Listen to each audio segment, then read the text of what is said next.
So, hello everyone, it's me again, Mary Mini Vlog. And for today's video po is magbibigay po tayo ng tips para sa mga bagong content creator or kakastart pa lang mag-post ng video nila sa Reels. So, here's my tips for you guys.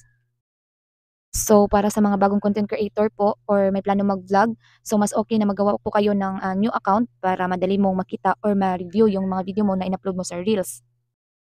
So, advantage din po if gagawa po tayo ng new account is malinis po yung ating page or account na ginawa kasi po baka may violation na po yung account ninyo. Pag turn on nyo ng professional mode sa Facebook is automatic po is nakasunod po tayo sa community standard ni Facebook or ni Meta.